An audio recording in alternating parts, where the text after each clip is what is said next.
ইসমাইল ডাক দিয়া কয়, ও আব্বাজান, আপনি ঘাবড়ায় যাবেন না, আপনি টেনশনে করবেন না। আল্লাহ যেটা আপনাকে স্বপ্নে দেখাইছে বাস্তবায়ন করেন। অবশ্যই আমি ইসমাইলকে সহনশীল আর ধৈর্যশীলদের ভিতরে আপনি পেয়ে যাবেন। এবার বাবার হাত ধরে কয়, বাবা, এত বড় একটা কথা আমার আল্লাহ বলেছেন, আপনি একটু আগে বললেই তো পারতেন। আমার জনম দুঃখিনী মা, আপনি নাই যেই মামারে কোলে পিঠে করে মানুষ করেছে, ওই মায়ের কাছ থেকে একটু বিদায় নিয়ে আসতে পারতাম রে বাবা। ও আব্বাজান, আমার মাকে একটু বলে আসতে পারতাম। আপনি এখন বললেন, আগে বললেন মায়ের থেকে জনমের মতো বিদায় নিতাম, কারণ আমি যখন থাকবো না আমার মা আমাকে খুঁজবে, ইসমাইল ইসমাইল বলে কান্না করবে। তবে আব্বাজান, আমার জবেহের পরে আমার জামাটা আমার জনম দুঃখিনী মায়ের কাছে দিয়ে আসবেন, আর বলবেন, ইসমাইল আমি আল্লাহর জন্য, আমার আল্লাহর জন্য ইসমাইলকে আমি আল্লাহর রাহে কোরবানি করে দিয়েছি। আহারে, বাপ বাটার কেমন পরীক্ষা। এবার ইসমাইল কয়, আব্বা, আপনার কাজ শুরু করেন। ইব্রাহিম আলাইহিস সালাম ইসমাইলকে শোয়া দিলেন। ইসমাইলের গলায় ছুরি লাগাই, কিন্তু ছুরিতে গলা কাটে না। এবার ইসমাইল কয়, আব্বা জান, ছুরি কাটবে না গলা। মনে হয় আপনার মোহাব্বতের কারণে ছুরিটা আপনি ভর দিতেছেন না। ছুরিটা পাথরে লেগে যায়, পাথর কেটে যায়, লম্বা ইতিহাস রে বাবা, কিন্তু ইসমাইলের গলা কাটে না। এবার বাবারে পরামর্শ দেয়, বাবা, আপনি চোখের পর্দাটা খুলে বেঁধে ফেলেন, কাপড় দিয়া বাঁধেন, যাতে আপনার প্রতি আমার কোনো মোহাব্বত না থাকে। এবার ইব্রাহিম আলাইহিস সালাম কাপড় বাইদা যখন ইসমাইল কলিজা সিরা সন্তানকে ছুরির নিচে দিয়ে জবেহ করবেন, উপর থেকে আমার আল্লাহর ওয়াদা, ফালাম্মা আসলামা ওয়া তাল্লাহু লিল জাবিন ওয়া নাদাইনাহু আইয়া ইব্রাহিম। আমার আল্লাহ উপর থেকে কয়, জিবরাইল, এই দৃশ্য তো সহ্য করা যায় না। পুরো আসমানের ফেরেশতারা কান্না করে। 2 দিন কান্না করেছে পুরো আসমানের ফেরেশতা। একদিন আমার মায়ার নবীর গায়ে যেই দিন তায়েফবাসীরা পাথর নিক্ষেপ করেছিল, আর একদিন ইব্রাহিম যখন ইসমাইলকে জবেহ করার জন্য ছুরির নিচে দিয়েছিল, আমার আল্লাহ কয়, জিবরাইল, তাড়াতাড়ি দৌড়ায়া যা, জান্নাত থেকে একটা দুম্বা নিয়ে যা, আমার ইসমাইলকে সরাইয়া দে, আমার ইব্রাহিমের ছুরির নিচে জান্নাতি দুম্বা ঢুকাইয়া দে। কাদের কুদরতু দারি বারু কামাল, আন্তা হাসবি আন্তা রব্বি যুল জালাল, তুহি কাদের জলিলুল্লাহ জাহাদার, বাহার হালে তুহি মেরা নেগাহদার। যে একটা যুক্তি দেখা যায়, ওই যুক্তির ভিতরে ইসমাইল আর তার মা ওই যুক্তির ভিতরে বসবাস করে। জোরে কোন সুবহানাল্লাহ। ইব্রাহিম আলাইহিস সালাম আগাই যায়া দেখে একটা সন্তান ইসমাইল দাঁড়াইয়া আছে। ইব্রাহিম আলাইহিস সালাম ডাক দিছে, বাবা, কাছে চলে আসছে। বলে, তোমার নাম কি? বলে, আমার নাম ইসমাইল। ইব্রাহিম আলাইহিস সালাম ডাক দিয়া কয়, তোমার আম্মা জান কোথায়? বলে, আমার আম্মা জান ঝুপড়ির ভিতরে। বলে, তোমার আম্মা জানকে একটু ডাকো। ইসমাইল আলাইহিস সালাম ভিতরে যাইয়া কয়, আম্মা, একজন আগন্তুক ব্যক্তি আসছে, আমি তো তাকে চিনি না। হাজেরা আলাইহিস সালাম ঝুপড়ির থেকে বাহির হইছেন। বাহির হওয়ার পরে তাকাইয়া দেখে দীর্ঘ 12 বছর যেই স্বামীর সাথে মোলাকাত নাই, ওই প্রাণের স্বামী ইব্রাহিম হাজির। ইসমাইল কয়, মাই ব্যক্তিটা কে? এবার হাজেরা ডাক দেয়া কয়, ও আমার ইসমাইল, একটা জামা আমার চুমা খাইতে দেখতি, আমার ঘরে একটা জামা। তুই মাঝে মাঝে আমার প্রশ্ন করতি, মা এই জামাটাই তুমি কেন একটু চুমা খাও, মাঝে মাঝেই ঘেরান নাও, কারণ কি? কারণ কি? ও আমার ইসমাইল, এই জামাটা হলো আমার স্বামী, তোর জন্মদাতা বাবা, যেই বাবাকে তুই চেনো না, ঠিক মতো জানো না। এই যে ব্যক্তিটা দেখতেছে, এই ব্যক্তি আর কেউ না, এই ব্যক্তি হইল তোর জন্মদাতা বাবা। আরে বাবারে পাইয়া জড়ায় তোর ইসমাইল বাবার গালে চুমা দেয়। এবার ইব্রাহিম কয়, ও হাজেরা, সময় কো, মালিকের দাওয়াতে যাইতে হবে, সময় কম, তাড়াতাড়ি আমার ইসমাইল রে সাজায় দাও। আমার ইসমাইল রে নিয়ে আমি আমার মালিকের দাওয়াতে যাব। হাজারা মনে মনে ভাবছে, মনে হয় বাদশাহী দরবার থেকে কোনো দাওয়াত আছে। ইসমাইল এবার সাজায় দিতেছে। ইসমাইল রে নিয়া ইব্রাহিম আলাইহিস সালাম বিদায় নিয়ে রওনা দিলেন। তাড়াতাড়ি আমার আল্লাহর হুকুমের ইচ্ছা পূরণ করতে হবে, কোন রকমের দেরি করবে না। স্ত্রীর সাথে লম্বা টাইম কথা, তাও না। ইসমাইল রে নিয়ে রওনা হয়ে গেল। শয়তান দেখে, হায় রে, বিশাল পরীক্ষা, ইব্রাহিম তো পাশ করেই গেল, এবার ইব্রাহিম আলাইহিস সালাম তো পরীক্ষায় পাশ করবে, শয়তান দিতে চায় না। এবার শয়তান হাজেরাকে ধোঁকা দেওয়ার জন্য হাজেরার কাছে আসছে। ও হাজেরা, এই ব্যক্তি তোমার স্বামী? বলে হ্যাঁ আমার স্বামী। বলে তোমার কলিজা সেরা সন্তানকে কোথায় নিয়ে যাও তুমি কি জানো? বলে কেন? মালিকের দাওয়াতে নিয়ে যাইতেছে। বলে না, এটা সম্পূর্ণ মিথ্যা কথা, তোমার স্বামী ইব্রাহিম ইসমাইলকে জবাই দেওয়ার জন্য নিয়ে যায়। হাজারা কয়, খবরদার এই কথা বলবি না, সন্তানকে বাবা কখনো জবাই দিতে পারে না।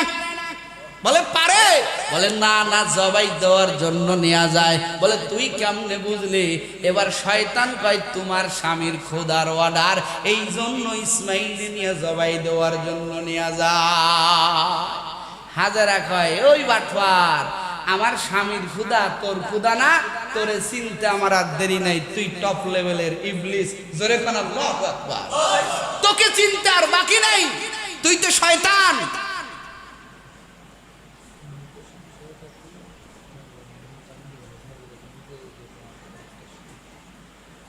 তুই তো শয়তান, তোরে চিনতে বাকি নাই। আমার স্বামীর খুদা তোর খুদা না। এই শয়তান শোন, আমার স্বামীকে আল্লাহ অর্ডার দিয়েছে আমার এক ইসমাইলকে জবাই করার জন্য, এই জন্য আমার স্বামী আমার ইসমাইলকে নিয়ে যাইতেছে। শয়তান শুনে রাখ, এরকম 100 ইসমাইল যদি আমার থাকতো, আর আমার মালিক যদি আমাকে বলতো, ও হাজেরা, এই 100 ইসমাইলকে আমি আল্লাহর জন্য কুরবানি করো, আল্লাহ পাকের ওয়াদার পালন করার জন্য রে ইবলিস, আমার 100 ইসমাইলকে আমি মা হাজেরা মা হইয়া আমার আল্লাহকে খুশি করার জন্য 100 ইসমাইলকে আমি আল্লাহর রাস্তায় কুরবানি করে দিতাম। 100 ইসমাইলকে কুরবানি করে দিতাম। কেমন মা দেখছেন? এ বাপজানেরা দেখছেন কেমন মা? ইসমাইলকে, এক ইসমাইল না, 1000 ইসমাইল, 100 ইসমাইল যদি আল্লাহর রাস্তায় কুরবানি করার অর্ডার যদি আল্লাহ পাক দিতেন তো কুরবানি করতেন। কেমন মা? শয়তান চান্স পাইল না। শয়তান এবার দেখে না, হাজেরাকে ধোঁকা দেওয়া যাবে না। এবার পথের মধ্যে ইসমাইলে ধোঁকা দেয়। এ ইসমাইল কই যাও? বলে আমার বাবার সঙ্গে যাইতেছি। বলে তোমার বাবা কই নিয়ে যায় জানো নি? বলে তোমারে জবাই করার জন্য। ইসমাইল কয় না। এবার ইসমাইল দেখায়, ও আব্বা জান, শয়তান আমারে ধোঁকা দেয়। ইসমাইলের বাবা ইব্রাহিম কয়, বাবা পাথর নিক্ষেপ কর। ওরে নবীর উম্মত, ইসমাইল পাথর নিক্ষেপ করে। একই ধোঁকা ইব্রাহিমকে যখন দেয়, ইব্রাহিম আলাইহিস সালাম পাথর নিক্ষেপ করে। যেই জায়গায় দুই বাপ বেটা পাথর নিক্ষেপ করেছেন, ও হাজির দল যারা হজে গিয়েছেন, আমার আল্লাহ কয় এই দৃশ্যটা আমি আল্লাহর কাছে বড় মকবুল, এই দৃশ্যটা আমার কাছে কত বড় দামি। ও হাজির দল। আমার ইসমাইল আমার ইব্রাহিমের পাথর মারার দৃশ্যটা আমার কাছে এত মনোরঞ্জন, এত প্রিয়, আমি এই দৃশ্যটা কিয়ামত পর্যন্ত জারি রাখবো। এই দৃশ্যটা রাখবো হাজির দল। তোমরা যদি পাথর না মারো, তোমাদের কারো হজ আমি আল্লাহ কবুল করব না। ইসমাইল নিয়ে গেছে মিনা বাজারে। মিনা বাজার দেখেন নাই? যারা মক্কায় গিয়েছেন হজে বাইতুল্লাহ, এই মিনা বাজারে নেওয়ার পরে ইব্রাহিম আলাইহিস সালাম কয়, আল্লাহ তাআলা কোরআনুল কারীমে সূরা সাফফাতে আয়াতগুলো উঠাই দিয়েছে। আল্লাহ কয় ইব্রাহিম আলাইহিস সালাম সন্তানদের ডাক দিয়েছে, ইয়া আবাতা ফালাম্মা বালাগা মাহুস সায়া। ইব্রাহিম আলাইহিস সালাম যখন পরিপূর্ণ, ইব্রাহিমের সন্তান ইসমাইল যখন প্রাপ্ত বয়সকে চলে গেল, ফালাম্মা বালাগা মাহুস সায়া, আল্লাহ কোরআনুল কারীমে বলছেন ফালাম্মা বালাগা মাহুস সায়া। ইব্রাহিম আলাইহিস সালাম কয়, ইয়া বুনাইয়া, হে আমার ইসমাইল, ইন্নী আরা ফিল মানাম, এ সন্তানায় আমি তোর কাছে একটা কথা বলি। বলে ইন্নী আরা ফিল মানাম, এ সন্তান আমি স্বপ্নে দেখলাম, আন্নী আযবাহুকা ফানজুর মাজা তারা। এ সন্তান আমি স্বপ্নে দেখলাম আমি তোকে আল্লাহর জন্য জবাই করতেছি। ফানজুর মাজা তারা, ও সন্তান এই বিষয়ে তোর মতামত কি বল। কেমন মতামত চায়? জবাই করার মতামত চায়। আর ইসমাইল নামক সন্তান কেমন? ডাক দেখা, ইয়া বাতা মা তুমার সাতাজিদুনি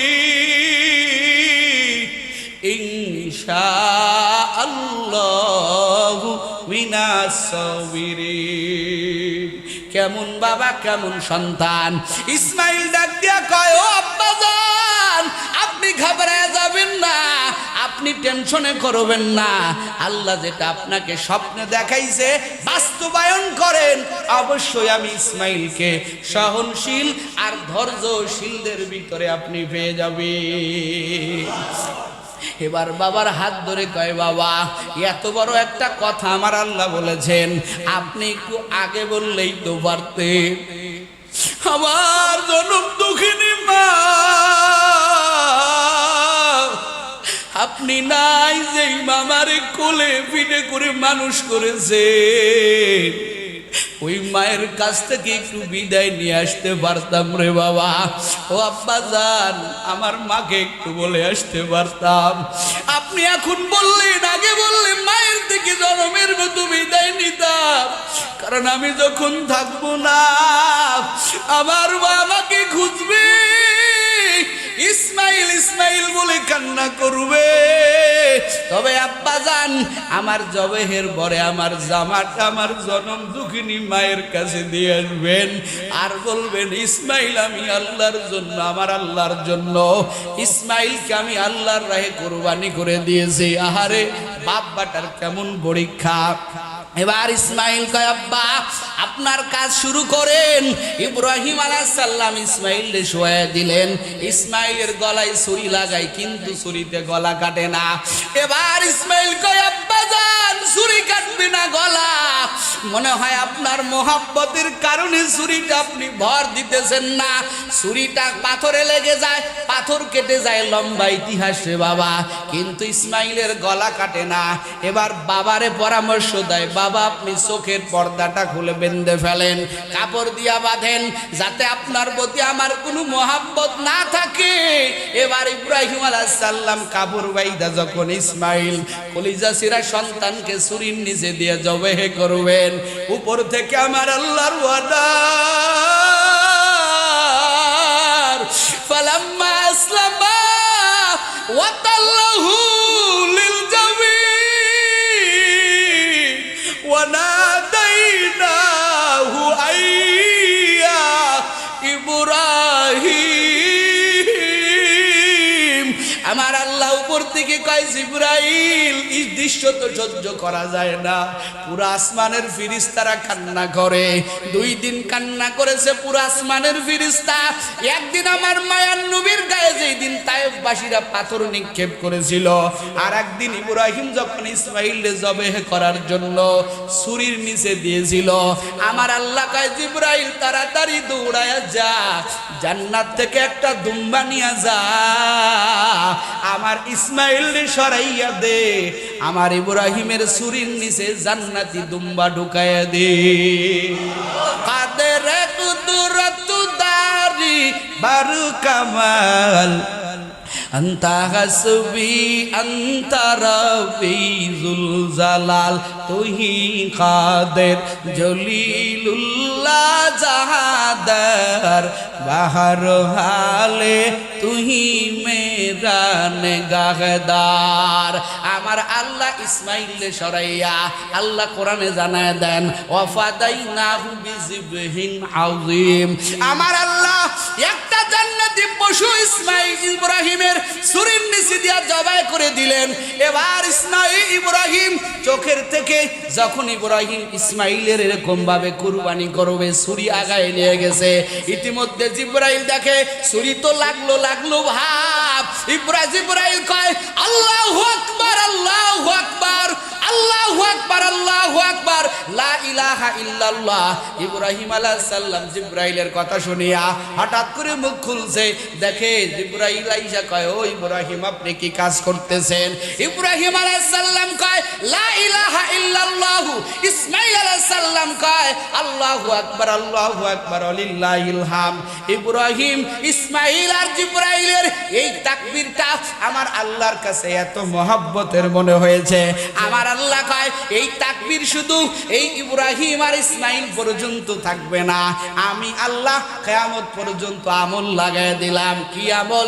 বলে ও আমার উম্মতের দল, ও আমার বান্দা বান্দির দল, ওরে 9 জিলহজ থেকে বলে 12 জিলহজ পর্যন্ত, 9, 10, 11, 12, 13 তারিখ পর্যন্ত, বলে 9 জিলহজ ফজর থেকে নিয়া 13 জিলহজ আসর পর্যন্ত প্রত্যেক ফরজ নামাজের পরে পুরুষ একবার, মহিলা একবার, পুরুষ উচ্চ স্বরে, মহিলা নিম্ন স্বরে যদি এই তাকবীর না বলে, ওয়াজিব ভাঙার গুনাহ আমি আল্লাহ বান্দার আমলনামায় ঢুকায় দেব। এই আমল আমার আল্লাহ কিয়ামত পর্যন্ত বিরাজমান করে দিলে, কিয়ামত পর্যন্ত আমার আল্লাহ বিরাজমান করে দিলেন, বান্দার আমলের ভিতরে ঢুকায় দিলেন। আমগো এই তো সোমবার কুরবানি, রবিবার ফজরের বেলার থেকে নিয়া খুব খেয়াল করবেন। আশরাফ আলী থানভী রাহমাতুল্লাহ আলাইহি তিনি বলেছেন, যদি মনে না থাকে ও পুরুষের দল, আজকেই বাড়ি যাবেন, বাড়িতে গিয়া বউকে বলবেন, ছেলে মেয়েকে বলবেন, রবিবারে ফজরের নামাজের পর থেকে নিয়া আল্লাহু আকবার লা ইলাহা ইল্লাল্লাহু আল্লাহু আকবার ওয়ালিল্লাহিল হামদ। মনে থাকবে না, বাড়িতে সার্চ করে দেন, লিখে দেন, রবিবার থেকে নিয়া রবি, সোম, মঙ্গল, বুধ, বৃহস্পতিবার পর্যন্ত আসর পর্যন্ত প্রত্যেক ফরজ নামাজের পরে 2 পাশে সালাম ফেরানোর পরে এই দোয়াটা পড়তে হবে। আমলটা আমার আল্লাহ জারি করে দিলেন, সুবহানাল্লাহ। এই তো কুরবানি। এখন আমরা কুরবানি করি, পশু কত বড়! আল্লাহ কয় লাইয়ানালাল্লাহু লুহুমুহা ওয়ালা দিমাউহা ওয়ালাকিয়ানালুহুত তাকওয়া মিনকুম। আল্লাহর কাছে পশু পৌঁছে না, পশু কত বড় পৌঁছে না, আমার আল্লাহর কাছে বান্দার দিলের তাকওয়া পৌঁছে। কেমন নিয়তে আমার আল্লাহ বান্দা আল্লাহর জন্য কুরবানি করে। এখন শুনেন, কিছু মুক্তাসার কথা বলে দেই। মুক্তাসার কথা হলো, আমরা কুরবানির সময় বলি হুজুর আমার আব্বার নামে কুরবানি। কার নামে? এ কথা বলি না আমরা? আব্বার নামে দেন, আমার নামে দেন। আসলে বলেন তো কুরবানিটা কার নামে হবে? আমার তরফ থেকে আল্লাহর নামে। কথাটা কোন কিভাবে? আমার তরফ থেকে কার নামে? এই কথা আর বলবেন যে আমার নামে কুরবানি দেন, আমার বাবার নামে, আমার পীরের নামে, আমার রসুলের নামে, সম্পূর্ণ হারাম। ওই গোস্তই জায়েজ হবে। কুরবানিটা হবে কার নামে? আর জোরে বলেন কার নামে? আল্লাহর নামে। খবরদার যারা উলামায়ে কেরাম জবাই করতে যাবেন, কেউ যদি বলে সাথে সাথে বাধা দিবেন, এই মিয়া কি বলো, আমার নামে মানে কুরবানি হবে কার জন্য? আরো জোরে বলেন, কার জন্য? আল্লাহর জন্য। বলে আমার পক্ষ থেকে আল্লাহর নামে। বলেন কথাটা সবাই বলেন, আমার পক্ষ থেকে কার নামে? জোরে বলেন, কার নামে? আমার পক্ষ থেকে আল্লাহর নামে কুরবানি হবে। এই কথাটা আমরা অনেকেই ভুল করি, আমার নামে দেন। নামের একটা তালিকা দিয়া দেয়, 7টা নাম দিয়া তালিকা দিয়া দেয়, বলে এই নামে গুলো কুরবানি। খবরদার, এই তালিকা যদি দিয়াও থাকেন বলবেন এই 7 জনের পক্ষ থেকে। বলেন 7 জনের পক্ষ থেকে। কার নামে? বলেন কার নামে? যদি বলেন আমার নামে, কুরবানি হবে না। এখন আসেন কুরবানির কিছু মৌলিক বিষয়। কুরবানি আপনার সামর্থ্য অনুযায়ী আপনি দিবেন। আপনি একটা 5 লাখ টাকার গরু দেন, সমস্যা নাই। আবার 8,000 টাকা 5,000 টাকার একটা বকরি দেন, সমস্যা নাই। এটা ধরা বাঁধা কোনো কথা নাই। গরু যদি দেন 7 ভাগে দিতে পারবেন। এখন অনেকেই বলে হুজুর আমার ফ্যামিলি থেকে একটা কুরবানি হচ্ছে, আমগো সবাই খাওয়া দাওয়া এক জায়গা। কুরবানি আসলে এটা একটা শরীয়তের বিধান, আর্থিক বিষয়ের একটা বিধান। আর্থিক বিষয়ে এক ঘরে খান, এক পাতিলে খান, এক ছাদে ঘুমান, এরকম কোনো তারতম্য না। ইসলামের বিধান হলো আপনি যদি ব্যক্তিগত মালের মালিক হন, আপনি যদি বালেগ পুরুষ হন, সুস্থ সম্পূর্ণ ব্যক্তি হন, আপনি যদি নেশাবের মালিক হন, আপনি একই ফ্যামিলিতে একই পাতিলে একই ছাদের তলে যদি 10 জন এক জায়গা থাকেন, 10 জনের যদি নেশাব পরিমাণ মাল থাকে, 10 জনের নামেই কুরবানি দিতে হবে। কথাটা ভালো করে বুঝবেন। আপনার ঘরের স্ত্রী আলাদা নেশাব পরিমাণের মালের মালিক আছে, আপনার স্ত্রীর 3 ভরি সোনা আছে, নগদ 10,000 টাকা আছে, কুরবানি টাটকা ওয়াজিব। এখন আপনি একটা দিয়া রামসাম বুঝাই দিলেন, কুরবানি তো হয়ে গেল। আপনার ছেলে চাকরি করে না, আপনার ছেলের নামে কুরবানি ওয়াজিব। ইসলাম তো সহজ করে দিয়েছে। আপনার ফ্যামিলিতে মনে করেন 3-4 জন, 2 জন চাকরি করে, বা আপনারা ঘরে বাইরে আছেন, 2 জন আছেন, ঘরে তার 2 জন আছেন, মোটামুটি 3-4 জনের উপরে কুরবানি ওয়াজিব। আপনি একটা গরু কেনেন, 70-80 হাজার টাকা দিয়ে, 1 লাখ টাকা দিয়ে একটা গরু কেনেন, সবার নাম দিয়া দেন, বাস হয়ে গেল। এখন আপনি যদি কন আমার বাবার নামে, আমগো নামে না, না, যার যার নেশাব তার নামেই কুরবানি, তার আল্লাহর পক্ষ থেকে, তার পক্ষ থেকে আল্লাহর নামে কুরবানি দিতে হবে। এটা প্রত্যেকের নেশাব, এজন্য নেশাব যার থাকবে তার কুরবানি দিতে হবে। আর একটা বিষয় হলো, মানে আমি মৌলিক বিষয়গুলো বলতেছি, আকিকার বিষয়। আমগো কিছু স্বার্থবাদী মুসলমান আছে, সুবিধাবাদী, স্বার্থবাদী না, সুবিধাবাদী। আমি এদেরকে সুবিধাবাদী বলি। সারা বছর খবর নেই, এই কুরবানির সময় আকিকা নিয়ে টানাটানি। আমি বলতেছি করা যাবে না তা না, আকিকা দেওয়া যাবে। তবে অনেকে সুবিধাবাদী মুসলমান আছে, এরা কুরবানির সময় আকিকার কথা কইয়া কুরবানির তলে ফেলায়। কথা হয় না? কুরবানি হলো কি? ওয়াজিব। কথা বলেন কি? কুরবানি ওয়াজিব। আর আকিকা কি? আকিকা কি? আকিকা একটা সুন্নাত আমল। তবে এটা জানেন সদকা, এটা আপনি সারা বছর যে কোনো টাইমে দিতে পারবেন, কিন্তু কুরবানি কি যে কোনো টাইমে দিতে পারবেন? কথা বলেন, পারবেন? হ্যাঁ, আপনি, আপনার উপরে কুরবানি ওয়াজিব। আপনি আকিকাও দিতে হবে, আপনার কুরবানি আগে দিতে হবে। আপনি যদি কুরবানি দিয়ে আকিকা দিতে চান দেন, কুরবানির পশুর ভিতরে আকিকার ভাগ রাখা যাবে, কোনো সমস্যা নাই। ইসলাম কারো জটিলতা তৈরি করে না। আর বাকি যারা কুরবানি দেবেন, খেয়াল করেন, ভাগের কুরবানি খুব টাফ ব্যাপার। 1 নম্বরে কিছু শর্ত আছে। এই ভাগের কুরবানিগুলো, তারা ভাগের কুরবানি দিবেন, ভাগিতে কুরবানি দিবেন, প্রত্যেকের রোজগার হালাল হতে হবে। কি হতে হবে বলেন? হালাল হতে হবে, খুব সাবধান। এবং ভাগের ক্ষেত্রে 1 টাকা কম বেশ করা যাবে না, প্রত্যেকের সমান টাকা থাকতে হবে। খুব খেয়াল, গোস্ত ভাগ করা নিয়ে মারামারি করা যাবে না। যেভাবে শরীয়ত আছে, 3 ভাগ করে 1 ভাগ গরিব মিসকিন, আর এক ভাগ আত্মীয় স্বজন, আর 1 ভাগ নিজের পরিবারের জন্য, এভাবে সুন্দর করে বন্টন করতে হবে। পশু কিনবেন সবার মহাব্বত নিয়ে, সবাইকে নিয়ে, কেউ যাতে কোনো প্রকারে চুচেরা না করে। হ্যাঁ, একজনকে আমির বানিয়ে দিল যে আপনি আমাদের আমির, আপনি যেটা বলবেন সেরকম যদি হয় তাহলে একজন কিনলেই হবে। তবে খুব সাবধান, ভাগের ক্ষেত্রে খুব সাবধানতা অবলম্বন করতে হবে। আর কুরবানি পশুর চামড়া, এটা পুরাটা মিসকিন, গরিব মিসকিনের হক। যে সমস্ত মাদ্রাসায় এতিম আছে, মাদ্রাসা আছে, লিল্লা বোর্ডিং আছে, যেমন আপনাদের বাড়ির পাশে মাদ্রাসা, এই মাদ্রাসায় চামড়ার টাকাটা দিয়ে দিবেন। আপনার আত্মীয় স্বজনের ভিতরেও যে সমস্ত মিসকিন আছে, গরিব আছে, এদেরকে এই চামড়ার টাকাটা দিয়ে দিবেন। খবরদার এই টাকা কেউ ছুবেন না, এই টাকা সম্পূর্ণ সদকা করে দিবেন। যারা ছাগল দিবেন, ছাগলের বয়স হতে হবে 1 বছর। কয় বছর? কতক্ষণ কয় বছর? যদি হাফ দিন কম থাকে, যদি হাফ দিনও কম থাকে তাও হবে না। কয় দিন? হাফ দিন যদি কম থাকে, 1 বছরই শর্ত। আর গরুর জন্য কয় বছর? কথা হয় না, কয় বছর? 2 বছর হতেই হবে। এখন আমরা সমাজে একটা জিনিস দেখি, দাঁত। আসলে তো এখন ম্যাক্সিমাম গরু ব্যাপারীদের, ব্যাপারী তো জানে না এই গরু কবে বিয়েছে। এখন সাধারণত একটা গরু 2 বছর পরেই দাঁত ভেঙে আবার ওঠে, এর আগে ওঠে না। এটা নাই, এটা কোনো নজির নাই। এই জন্য সমাজে আমরা পশু চিহ্নিত করার জন্য একটা পন্থা অবলম্বন করছি, আমরা দাঁত দেখি। গরু দিতে গেলে আমরা কুরবানি দিই। তবে হ্যাঁ, এমন কোন ব্যক্তি যদি থাকে যার নিজের পালের গরু কবে বিয়েছে, কবে গরুটা হইছে, তারিখ দেখে তার 2 বছর গরু তার বয়স হয়ে গেছে, কিন্তু এখনো দাঁত ভাঙ্গে নাই, এরকম সঠিক কোন ব্যক্তির গরু যদি পাওয়া যায়, ওই ব্যক্তিটার গরু দাঁত না ভাঙলেও না দাঁতলেও ওই গরুটাও কুরবানি দেওয়া। তবে আমরা যেহেতু ম্যাক্সিমাম গরু বাজার থেকে কিনি, ব্যাপারীদের গরু তারিখ জানা নাই, এজন্য আমরা দাঁত দেখি। আমরা এগুলো অবলম্বন করব। অবশ্যই বয়স হতে হবে। আরো যদি কারো কোনো বিষয় জানার থাকে, নামাজের পরে আমার সাথে আলোচনা করবেন। যে কোনো মাসআলা আমি আপনাদের ইনশাআল্লাহ সমাধান দেব কুরবানির ব্যাপারে।